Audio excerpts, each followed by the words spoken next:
Қайырлы күн достар, бүгін мен сіздерменен осындай болып шығатын қайнатпалы крем дайындап көрсетемін. Бұл кремді мен медовик, Наполеон торттарына қолданамын. Бұл өте дәмді крем, жасалуы да оңай. Сіздер де жасап көріңіздер. Менің каналыма тіркеліп, лайк, комментария жазуды ұмытпаңыздар. Алда медовик торттың рецептін шығарамын. Ең алдымен ыдысымызға сүтімізді құямыз. Сүтімізді газде пісірмейміз, жай ғана ысытып аламыз. Сүтіміз қайнағанша ыдысымызға 2 жұмыртқаны үстіне қантты қосып, жақсылап араластырып аламыз.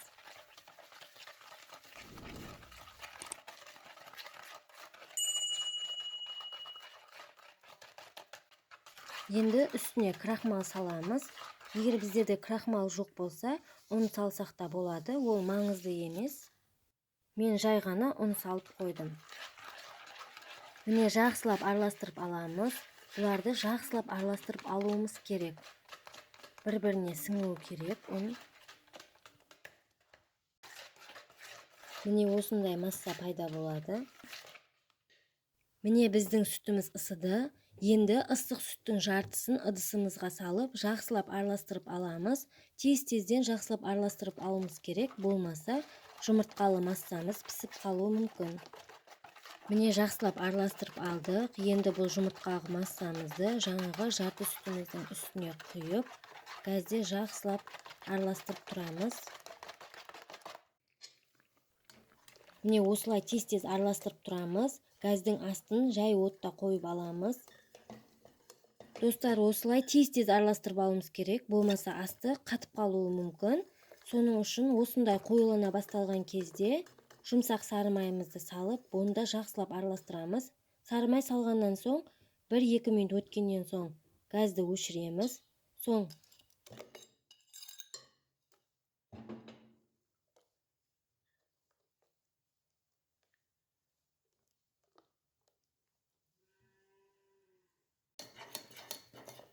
мінекей менде осындай қою болған кезде, осындай сәл қою болған кезде газды өшіріп алдым.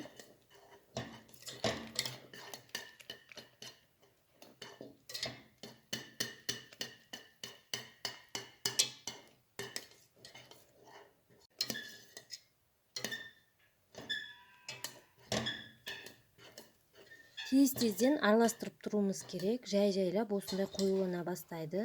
Мінекей осындай қоюлана бастаған кезде кремімізді бөлек ыдысымызға салып аламыз.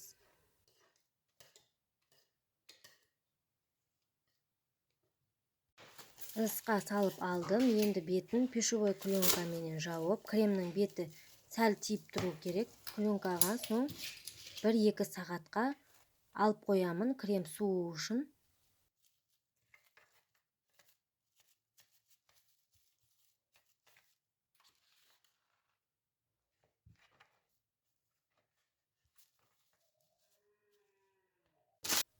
Достар, мінекей крем дайын болды. Крем насаткаға осылай болып шығады. Сіздер насаткамен емес, мысалы медовик, Наполеон торттарына жай үстіне 2-3 қасық қойып, осылай жасай берсеңіздер болады. Мінекей крем өзін ұстап тұрады, жақсы. Сіздер де жасап көріңіздер. Егер сіздерге видео ұнаған болса, каналыма тіркеліп, лайк, комментария қалдыруды ұмытпаңыздар.